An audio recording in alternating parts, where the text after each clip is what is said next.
4 PM news network में दोस्तों आपका स्वागत है। मैं हूं आपके साथ राशि ज़हीर। दो खबरें नज़र के सामने पड़ी, मुझे लगा इन दो खबरों में मुझे कुछ ना कुछ याद आ रहा है, आपको भी याद आ जाएगा। 56 इंच, जब 56 नाम आता है तो आपको भी दिमाग में आ जाता होगा 56 इंच का सीना। मैं कल या परसों एक बड़े पत्रकार हैं देश के, उनको सुन रहा था। उन्होंने कहा कि पिछले 10 दिनों में 56 इंटरव्यू, 10 दिनों में 56 मीडिया संस्थानों ने 56 इंटरव्यूज छाप दिए, दिखा दिए पिछले 10 दिनों में। तो 5 का रोज़ का एवरेज आ गया। कौन बता रहे थे?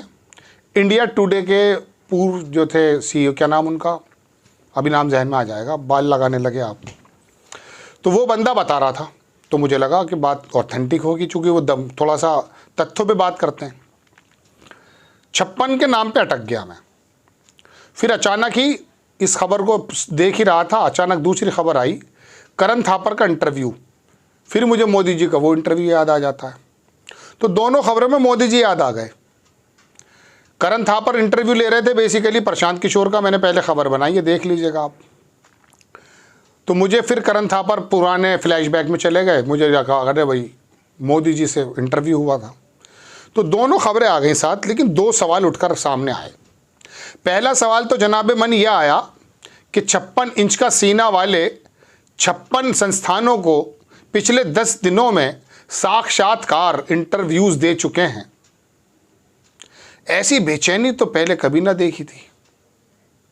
ये इश्क के कौन से मकाम पर पहुंच गए कि बेचैनी इस कदर बढ़ गई कि छोटा, मैं छोटा किसी को नहीं मानता, लेकिन जो रीजनल चैनल्स हैं उनको भी आप बुला करके इंटरव्यूज़ देने लगे, या आपका प्यार होगा।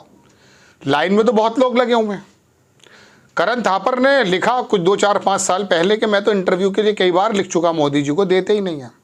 Ravish Kumar already is in Q, line में है ऑलरेडी, नहीं मिलता है। ऐसे पत्रकारों को जब इंटरव्यू नहीं मिल रहा है, और उत्तर प्रदेश के और छोटे छोटे रीजनल चैनल्स को पिछले 10 दिनों में 56 इंटरव्यूज़ मिल गए, अखबारी और टीवी के दोनों मिलाकर के। जैसा कि उन्होंने बताया, प्रभु चावला थे पत्रकार, वो बता रहे थे कि 10 दिनों में 56। अब तो मेरी बात सही हो गई ना, उनको कोड कर रहा हूँ, मैंने गिने नहीं हैं। तो बात यह है कि ऐसी पहले सवाल उठता कि ऐसी कौन सी बेचैनी है कि उत्तर प्रदेश के भी और आंध्र प्रदेश के भी और जो भी छोटे छोटे रीजनल चैनल्स हैं उनको बुलाकर आप बताने लगे। मेरे ग्रुप में एक हमारे पत्रकार दोस्त हैं, उन्होंने, जो उनके संपादक हैं चैनल के, यूपी के हैं वो चैनल, कह रहा इसको सबको शेयर कर दो। हालांकि वो उत्तर प्रदेश में एक अच्छा चैनल है, लेकिन उसको भी लगा प्रधानमंत्री जी का इंटरव्यू मिल गया है। अब तो छोटे छोटे जो पत्रकार बेचारे घूम रहे हैं सड़कों पर, मोदी जी ने उनको बुलाकर भी दे दिया है। अब वो होश में नहीं होंगे। मैं आपको 2 खबरें इंपॉर्टेंट के अलावा एक तफरीह की बात याद आ गई, वो बता दूं। 2 बातें बताता हूँ। अभी एक वीडियो आया, उसमें एक 65-70 साल का आदमी था, वो पागल की, उसको कोई पकड़ के लेकर आ रहे थे, कहते 400 400 400 400 400 सीट, 400 सीट, 400 सीट, 400 सीट। एक तो मुझे हंसी इस पर आई। दूसरे में आपको एक ख़ास बात बताता हूँ। उत्तर प्रदेश के मेरठ में मोदी जी आए, और मोदी जी यहाँ पर एक मंदिर है, वहाँ पर दर्शन करने के लिए गए। वहाँ एक कलेक्ट्रेट का कर्मचारी इत्तेफाक से दूर से खड़ा था। अब मोदी जी की तो आदत है यूँ करने की, आपको मालूम ही है। वो अटल टनल में भी इसलिए कर रहे थे, कोई था नहीं टनल में, लेकिन कर रहे थे यूँ। तो उन्होंने, मोदी जी ने उसकी तरफ को भी, हालांकि भीड़ तो काफ़ी थी, उसकी तरफ को भी कर दिया। उसका जहन का पूरा तवाज़ुन बिगड़ गया। मैं आपको ओरिजिनल बात बता रहा हूँ। उस आदमी से कहा, अरे मोदी जी ने आपको सलाम किया। उसने अपनी तनख्वाह का एक बड़ा हिस्सा दावतों में खर्च कर दिया।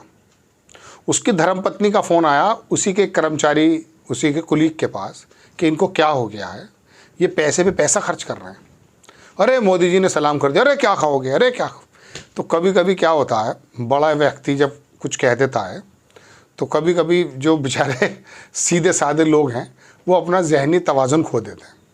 तो बहुत सारे रिपोर्टर्स भी ऐसे हैं जिनको उम्मीद नहीं थी कि मोदी जी के साक्षात्कार हो जाएगा, दर्शन हो जाएंगे, तो वो बड़े, पता उनके हालात क्या होंगे, वो तो रात को कैसे नींद आई होगी वो जाने।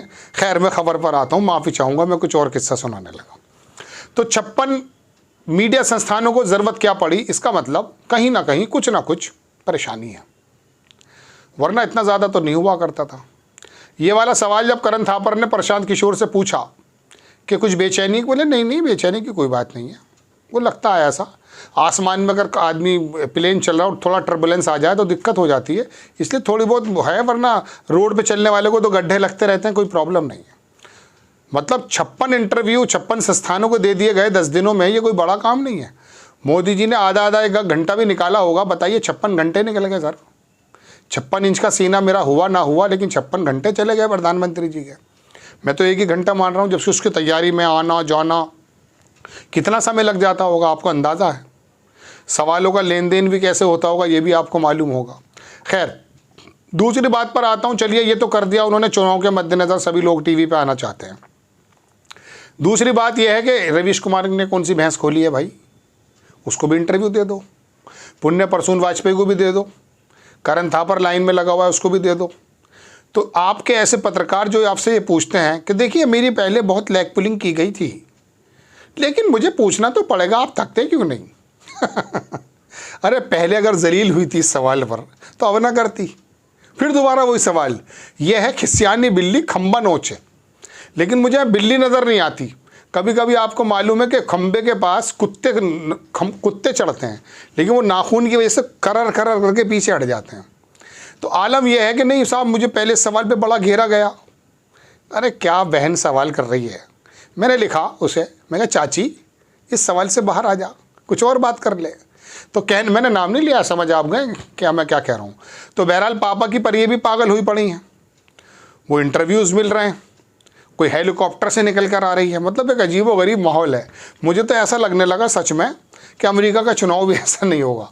हालांकि आम लोगों में नीरसता है, आम लोग निकल नहीं पा रहे हैं वोट देने, उम्मीदें पूरी नहीं हुई हैं, 15 लाख नहीं आया या 2 करोड़ नौकरी नहीं हुई, जो भी हुआ, लेकिन वो हेलीकॉप्टर से आ रही है और कदम कदम पे है हेलीकॉप्टर। और सबसे बड़ी दिक्कत, आज मैं खबर के अलावा कुछ और भी आपको सुना रहा हूँ, वो जो पंखड़ी घूमती है या हवा चलती है उसका महंगा पड़ जाता है। वो बार बार बाल इस तरह से कर रही है। मैं भी देख रहा था उसका प्रोग्राम, मैं नाम किसी का ले ही नहीं रहा हूँ। तो वहाँ पर वो तीसरे चरण की बात है, गालिबन रायबरेली के तरफ, वहाँ पर वो हेलीकॉप्टर हर जगह खड़ा है पीछे। हेलीकॉप्टर के बिना काम ही नहीं हो रहा है, हर जगह हेलीकॉप्टर, हर जगह हेलीकॉप्टर।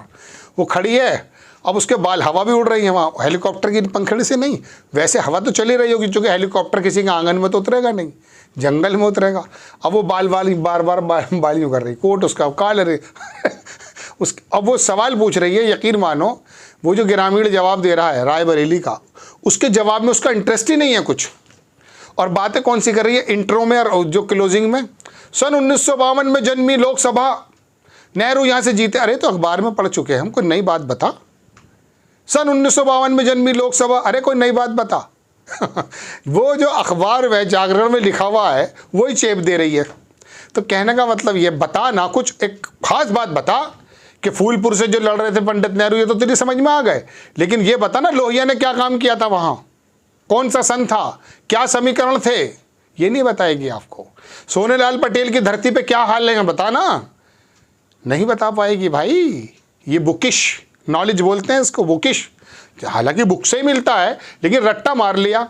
अरे जब तक पुराने पत्रकारों की जूतियां सीधी नहीं करोगे ना भाई, जब तक 4 शब्द नहीं पता चल पाते हैं, क्या मालूम वो अंदरूनी बातें तब पता चलती है जब आके आदमी पत्रकार बनता है। खैर, मैं अपनी बात पर आ जाता हूँ। एक तो इंटरव्यूज़ 56 हो गए साहब 10 दिन में, कहीं कोई बेचैनी का सबब।